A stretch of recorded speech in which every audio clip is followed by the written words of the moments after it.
আগমন করেছে। ওই দিন কি হয়েছে জানোনি?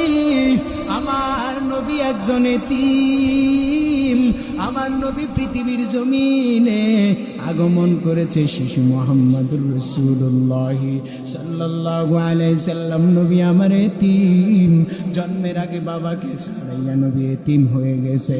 আমার নবীর যেদিন 6 বছর বয়স, নবী আমার যেদিন 6 বছর বয়স পূর্ণ হয়ে গেছে, ওই দিন আমার নবী মাকে হারায় চির এতিম। আমার নবীর এবার বাবাও নাই, মাও নাই, নবী আমার এমন এতিম।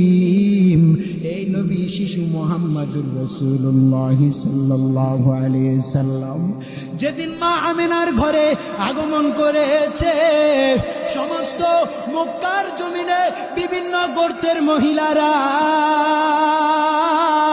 বিভিন্ন সন্তানদেরকে তালাশ করিয়া করিয়া তাদের বাড়িতে নিয়ে যায়, কিন্তু আমার নবী একজন এতিম। আমার নবীর কেউ নিতে চাই না। দাদা আব্দুল মুত্তালিব ডাক দিয়া কয়, ও গোত্রের মহিলার লোকেরা, তোমরা কেন আমার নাতি মুহাম্মদ রে নিতে চাও না? ওই বিভিন্ন গোত্রের মহিলারা ডাক দিয়া কয়, ও মুহাম্মদের দাদা আব্দুল মুত্তালিব, তোমার নাতি চির এতিম। বলে, আমার নাতিরে একটু দেখিয়া শোনা। বলে, দেখা যাবে না, আমরা বিভিন্ন ছেলেদেরকে তালাশ করিয়া করিয়া আমরা আমাদের বাড়িতে নিয়ে চলে যাইতেছি। নবীরে কেউ নিতে চায় না, নবী এতিম, এই কারণে কেউ দেখতেও চায়। তৎকালীন জমানার মুসলমান ভাইরা নে আমার, ও পর্দালালার আমার আম্মা জান, দিলের কান লাগায়া শুনেন, আমার নবী যেদিন মক্কার জমিনে জন্মগ্রহণ করেছে, যেহেতু কোন শিশু সমস্ত শিশুরে তালাশ করিয়া করিয়া নেয়, আমার নবীরে নেয় না। কিন্তু এবার যখন বনি সাদ গোত্রের একজন মহিলা হালিমাতুস সাদিয়াও তালাশ করতেছে, বিভিন্ন গোত্রের মহিলাদেরকে, বিভিন্ন গোত্রের শিশুদেরকে তালাশ করিয়া করিয়া খুঁজতেছে নেওয়ার জন্য। কিন্তু হালিমা তাকাই দিয়ে দেখতেছে সমস্ত শিশুদেরকে তালাশ করিয়া করিয়া সবাই নিয়ে যায়। আমার নবী মুহাম্মদুর রাসূলুল্লাহ সাল্লাল্লাহু আলাইহি ওয়াসাল্লামকে কেউ নেয় না। আমার নবী চির এতিম, আমার নবীরে কেউ নেয় না। ও পর্দার আড়ালে আমার আম্মা জানেরা, ও মা, দিলের কান লাগায় শুনেন, আমার নবীরে কেউ নিতে চাই না, আমার নবী চির এতিম। এবার হালিমাতুস সাদিয়া রাদিয়াল্লাহু তাআলা আনহা বলে, শিশু মুহাম্মদ রে কেউ নেয় না, আমি একটু শিশু মুহাম্মদ রে দেখতে যাব। নবীরে যখন দেখতে গেল, নবী শিশু মুহাম্মদুর রাসূলুল্লাহ সাল্লাল্লাহু আলাইহি সাল্লাম দাদা আব্দুল মুত্তালিবের কোলে হালিমাতুস সাদিয়া রাদিয়াল্লাহু তাআলা আনহা তাকায় দেখতেছে। যখন নজর দিল, দেখতেছে শিশু মুহাম্মদুর রাসূলুল্লাহ সুন্দর করে একটা মুস্কি হাসি দিয়েছে। যেরকম সুবহানাল্লাহ। এবার নবী আমার যখন মুস্কি হাসি দিল, ও মুসলমান, নবী আমার যখন মুস্কি হাসিটা দিল, আমার নবীর মুস্কি হাসিয়া দেখি হালিমাতুস সাদিয়া স্বামীর ডাক দিয়া কয়, স্বামী, এরকম হাসি আমি কোনোদিন দেখি না। রাসূল নামে কে এলো মদিনায়, রাসূল নামে কে এলো মদিনায়, রাসূল নামে। গলেতে তসবীর মালা,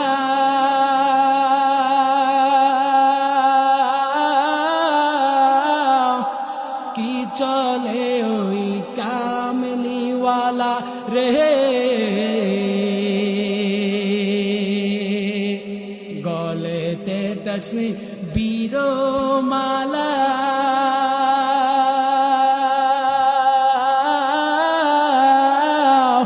কি চলে ওই কামলিওয়ালা রে, আমার মনের দরগা তলায়, হায়রে আমার মনের দরগা তলায়, তারে ডেকে নিয়ে আয় রসূল নামে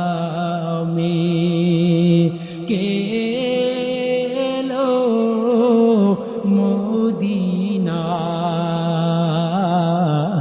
রসূল নামে দেখি নাই শুনি নাই কথা,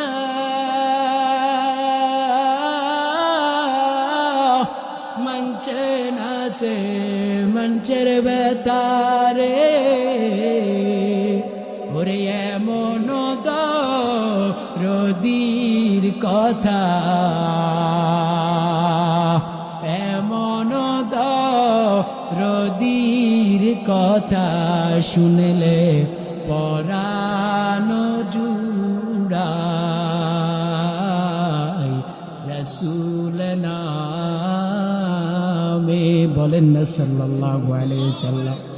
আমার নবী জন্মের আগে চিরয়তীম, এবার এক কথায় হালিমাতুস সাদিয়া যখন নবীর দিকে তাকায় দেখে, আমার নবী একটা মুস্কি হাসি দিছে, নবীর হাসি দেখিয়া হালিমাতুস সাদিয়া ডাকিয়া কয়, ও স্বামী আমার, এরকম হাসি আমি জিন্দিগানি আর দেখি নাই, এত সুন্দর হাসি আমার পরাণটা কেড়ে নিয়ে গিয়েছে। ও স্বামী আমার, আমরা মুহাম্মদের শিশুটারে নিয়ে যাব, হয়তো এই শিশুর কারণে আল্লাহ আমাদেরকে বরকত দিবে, বলেন না সুবহানাল্লাহ। শিশুর কারণে বরকত দিবে, চলেন আমরা শিশু মুহাম্মদকে আমাদের বাড়িতে নিয়ে যাব। ও পর্দার আড়ালের আমার আম্মা জানেরা, ও বৃদ্ধ বাবাজি, ও যুবক ভাইরা, দিলের কানটা লাগায় একটু শুনেন। এবার আমার নবীরে হালিমাতুস সাদিয়া এক কথায় তার বাড়িতে রওনা দিতেছে, কিন্তু আশ্চর্যের বিষয় হইল যে গাদা বা যে ঘোড়ার করে হালিমাতুস সাদিয়া আসছিল, যে সময় শিশুকে তালাশ করার জন্য মক্কার জমিনে আসছিল, ওই সময়ে হালিমাতুস সাদিয়ার গাদা কিংবা ঘোড়া হাঁটতেও পারে নাই, চলতেও পারে নাই, অনেক কষ্ট করিয়া করিয়া মক্কাতে আসছে। আল্লাহু আকবার, আল্লাহু আকবার।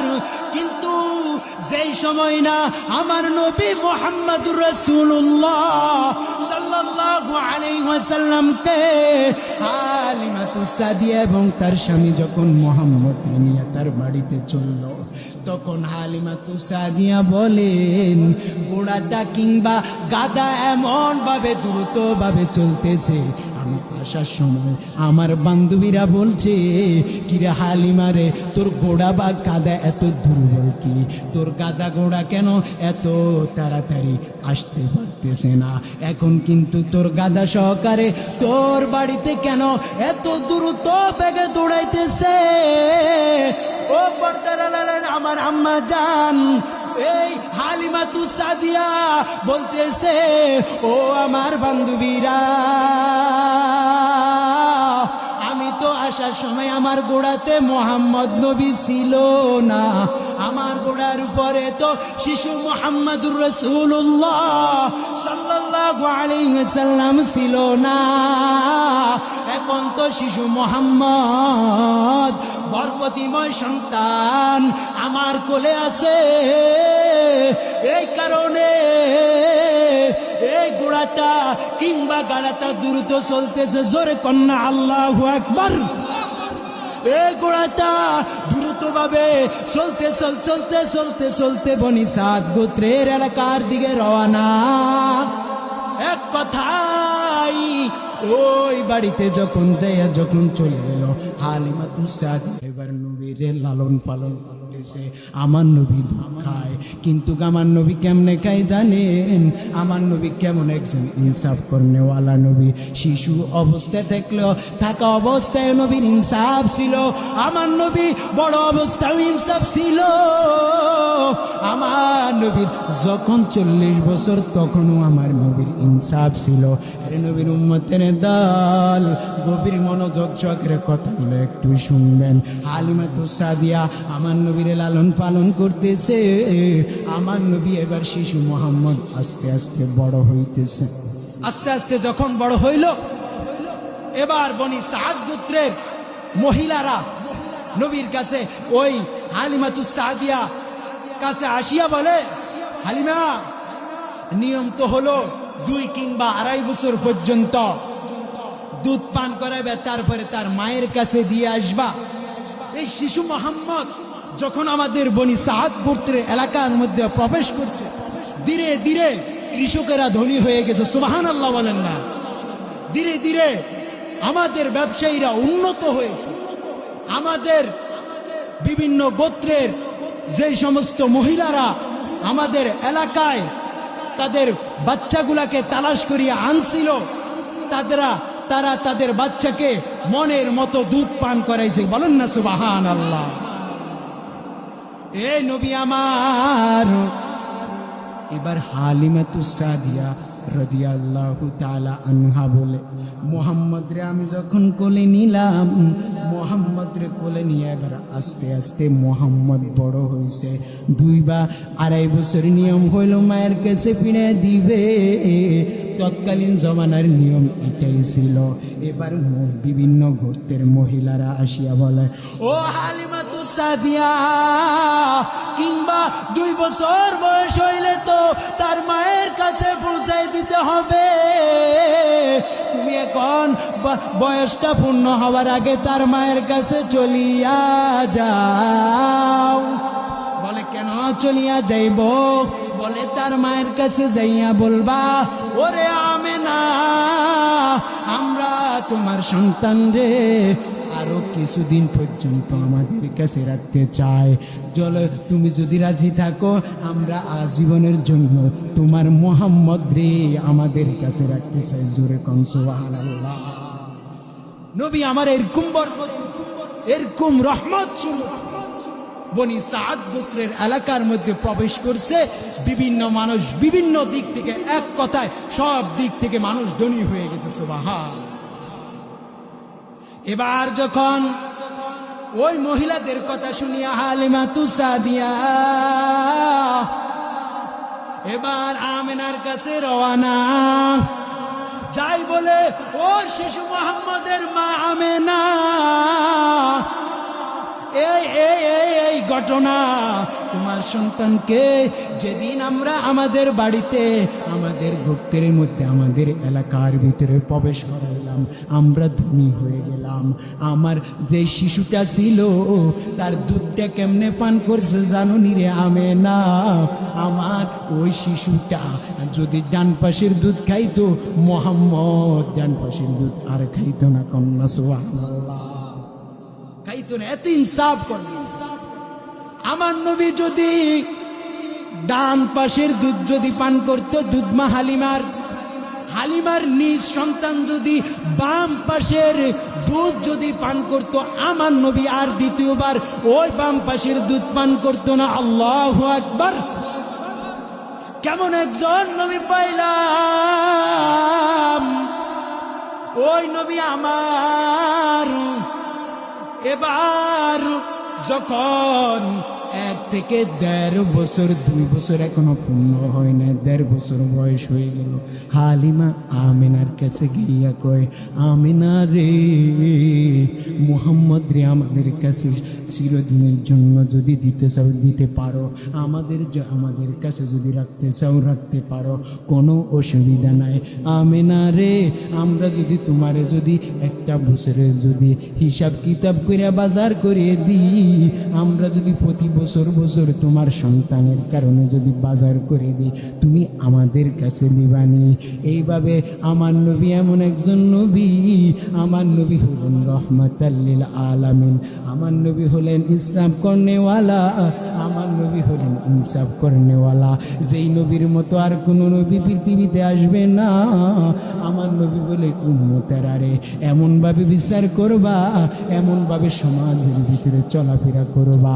এর নবীর উম্মতের দল, কয়েকদিন আগে আপনারা তো সোশ্যাল মিডিয়া দেখেছেন, আমাদের শহীদ শরীফ ওসমান এত বড় কোনো প্রধানমন্ত্রীও না, এত বড় কোনো ধনী বংশের সন্তান না, তবে তার বাবা একজন আলেম ছিল, এটা হলো বাস্তবতা। তার ভাই বর্তমানে ওই বরিশাল এক বড় কামেল মাদ্রাসার মুহতামিম কিংবা প্রিন্সিপাল আছে। ওরা কোনোদিন টাকার লোভ দেখে নাই। উনি শুধু ইনসাফ করলে, ইনসাফের বিরুদ্ধে কোনো দলের বিরুদ্ধে কোনো গান গায় নাই। উনি শুধু চাইছে আমাদের এই জমিনে একটা ইনসাফ রাষ্ট্র চাবে, কিভাবে জমাত একসাথে চলবে, কিভাবে হেফাজত একসাথে চলবে, কিভাবে বিএনপির বাইরে একসাথে চলবে, কিভাবে আওয়ামী লীগের বাইরে একসাথে চলবে, কিভাবে ইসলামী আন্দোলনের বাইরে একসাথে চলবে।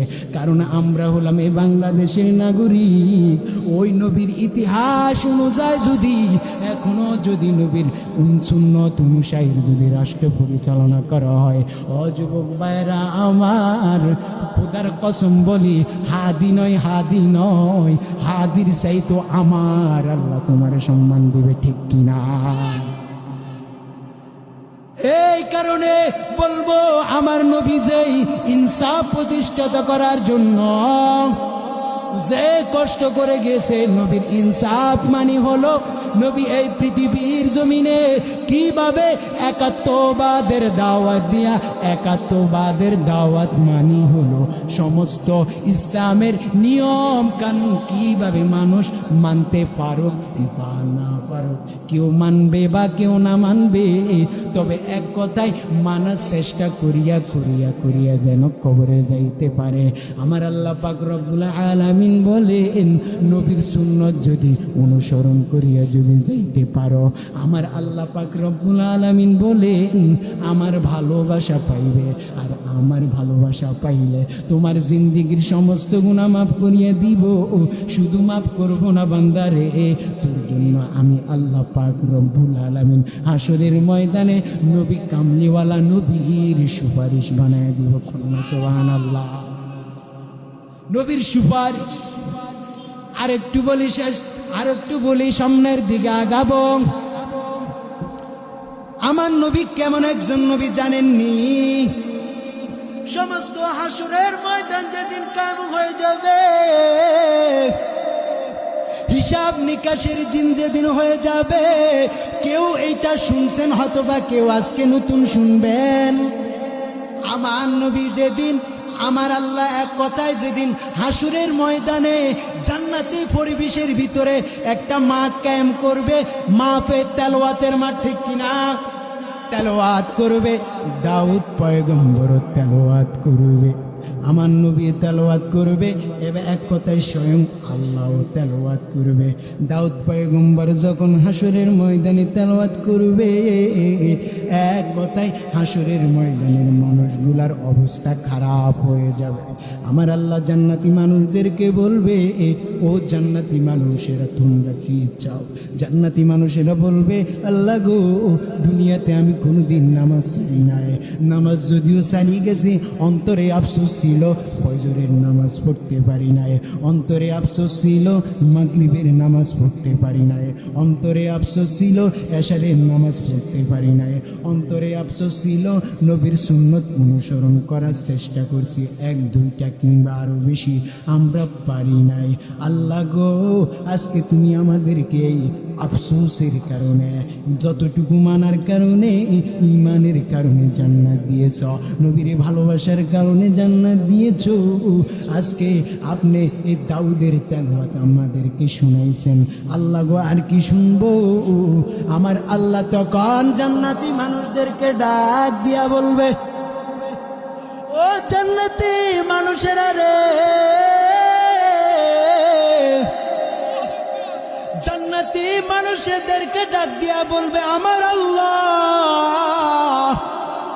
শুধু দাউদ পয়গম্বরের তেলাওয়াত শুনিয়া তোমরা বিভোর হয়ে গেছো, কিন্তু যার সুন্নত অনুকরণ করেছিলা, আজকে স্মরণ যে মুহাম্মদ তেলাওয়াত করবে তার তেলাওয়াত আমি শুনাইব। কন্যা সুবহানাল্লাহ। নবীর তেলাওয়াত শুনাইবে, কিন্তু এটা বড় বিষয় নয়, কিন্তু সামনে মজার বিষয়।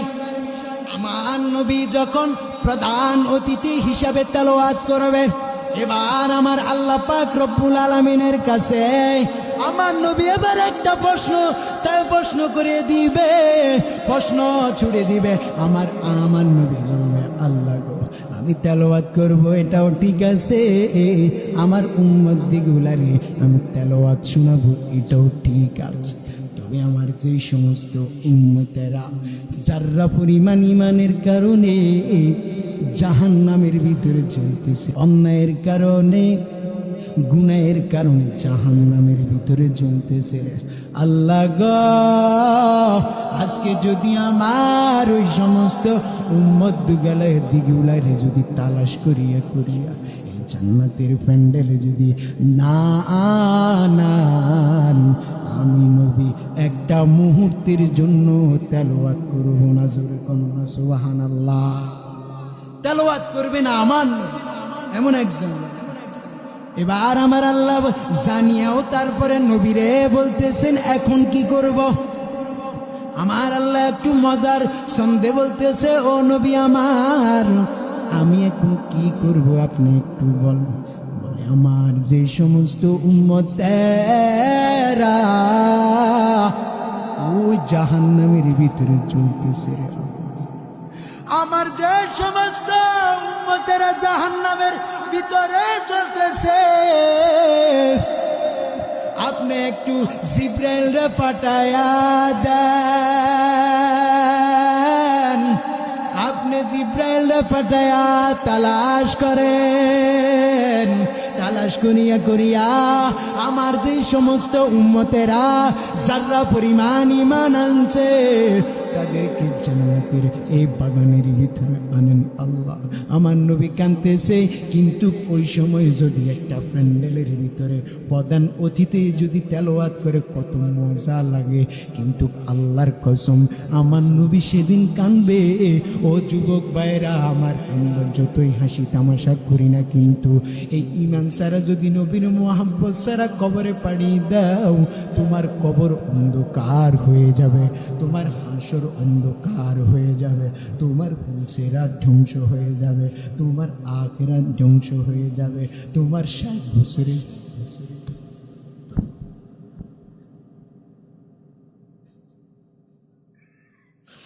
তোমার 60 বছরের জিন্দেগি শেষ হয়ে যাবে। হাসার জন্য বলি না, অন্তর থেকে আল্লাহর কসম, কান্না আসে, তোমার জিন্দেগি ভরপুর হয়ে যাবে। আমার আল্লাহ সেদিন জান্নাতি মানুষদেরকে বলবে, দেখ না আমার নবীর দিকে তাকায়। তাইফের ময়দানে নবী কষ্ট করেছে, উহুদের ময়দানে নবী কষ্ট করেছে, কোনোদিন বদদুয়া দেয়। ও পর্দার আড়ালের আমার আম্মা জানেরা, আমি তো প্রায় জুমাই বলি হায়াত বড় কম, 70 বছরের হায়াত থেকে 1 বছর বাড়ানোর ক্ষমতা না। যদি বাড়ানোর ক্ষমতা থাকতো 2010 সালে কিংবা 9 সালে কিংবা 11 সালে নায়ক মান্না মারা যাইত। ওই তার আগে 90 সালের আগে কিংবা 90 সালের পরে নায়ক সালমান শাহ মারা যাইত না। এই কারণে আমার আল্লাহ বলেন, বান্দারে হায়াত বড় কম, সময় বড় কম, তুই বেশি আমল কর, আমি আল্লাহ পছন্দ করি না। তবে এমন আমল করবি যে আমলগুলা আমি আল্লাহর কাছে গ্রহণযোগ্য হইবে। কন্যা সুবহানাল্লাহ। আমি আল্লাহর কাছে কোন আমলগুলা গ্রহণযোগ্য হবে? ভালো আমলগুলা গ্রহণযোগ্য হবে। আমরা যত হাসি তামাশা করি না কেন, আমরা যদি আস্তে আস্তে নামাজ ধরি, বিশেষ করে আমরা যদি ফজরের নামাজ সর্বদাই পড়ি, এক কথায় 5 ওয়াক্ত নামাজ আমাদের ভিতরে চলে আসবে। ঠিক কিনা? আমাদের ভিতরে 5 ওয়াক্ত নামাজ ঢুকে যাবে। কারণ এই শরীফ ওসমান হাদির কথা যে বলতে চেয়েছিলাম, ওনার নির্বাচনের প্রচারণা উনি ফজরের নামাজের পর উনি করত। এই কারণে ওনার ভিতরে 1 নম্বরে 3টা কারণ ওনার জালিমেরা হত্যা করেছে। আমাদের আলেম সমাজেরা বলতেছেন 1 নম্বরে শরীফ ওসমানের ভিতরে কোরআনের হাফেজ ছিল, তার ভিতরে ঈমান ছিল। 2 নম্বরে তার ভিতরে ইনসাফ ছিল। 3 নম্বরে ভারতীয় আধিপত্যের বিরুদ্ধে সর্বদাই বলতো। ঠিক কিনা?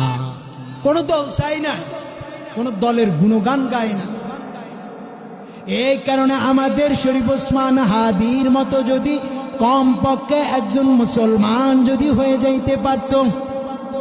কেন বলতেছি আমার এই 33 বছরের যুবক ভাইয়ের কথা?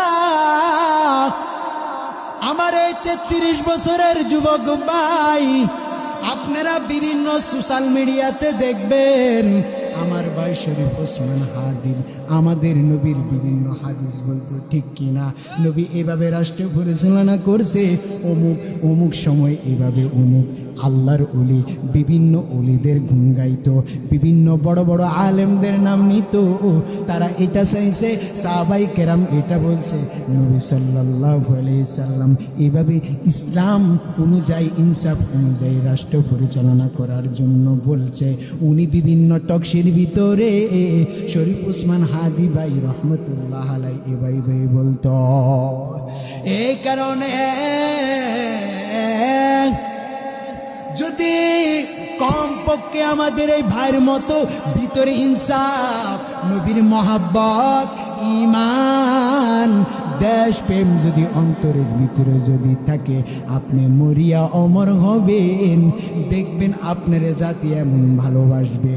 আমাদের এক কথাই বলতেছি, আমাদের বাংলাদেশের বড় জনপ্রিয় প্রিয় আলোচকরা বিন্দুরা আছে, বুঝার জন্য বলতেছি।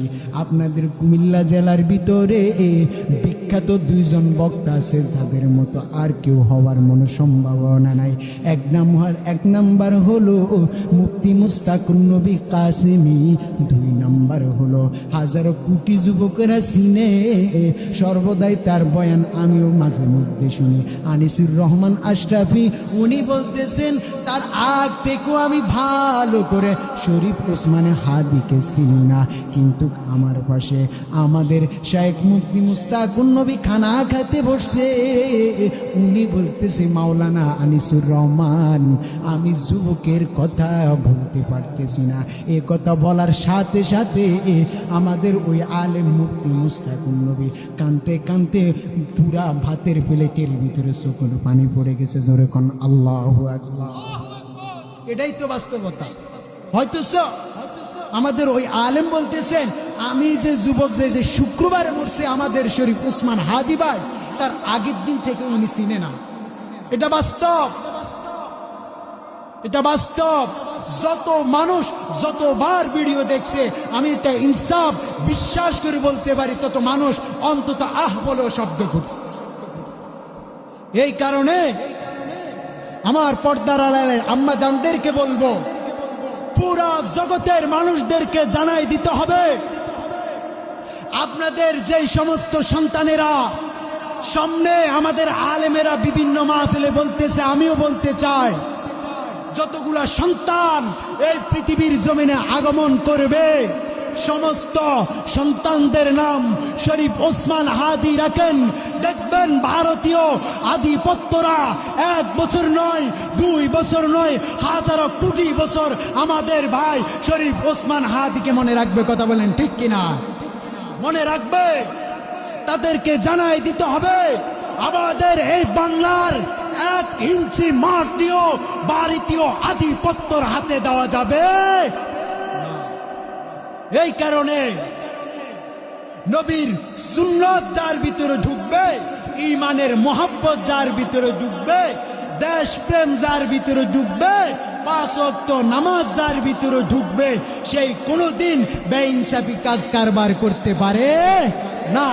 এই কারণে আমরা নবীকে অনুসরণ করিয়া 5 ওয়াক্ত নামাজ পড়ি, অন্তত হায়াতটুকু কিছুটা হলো কাজে লাগায়া বিদায় নেওয়ার মতো তৌফিক দান করুক। আজকে আমি শুনাইছে এলাকার ভাইদেরকে বলবো, আজকে আমাদের যিনি প্রধান আকর্ষণ, আলহামদুলিল্লাহ উনি অনেক ভালো আলোচনা করে, এই কারণে আমাদের ধারাবাহিকভাবে আলোচনা চলবে। আপনারা যেখানে থাকেন না কেন আস্তে আস্তে মাগরিবের পরে প্যান্ডেলে বসবেন, আমাদের হযরত উলামায়ে কেরামেরা ধীরে ধীরে আলোচনা করবেন, শুনবেন, ইনশাআল্লাহ আমল করার তৌফিক দান করুক। আমিন। ওয়া আখিরি দাওয়ানা আনিল হামদুলিল্লাহি রাব্বিল আলামিন। আসসালামু আলাইকুম ওয়া রাহমাতুল্লাহি ওয়া বারাকাতুহু।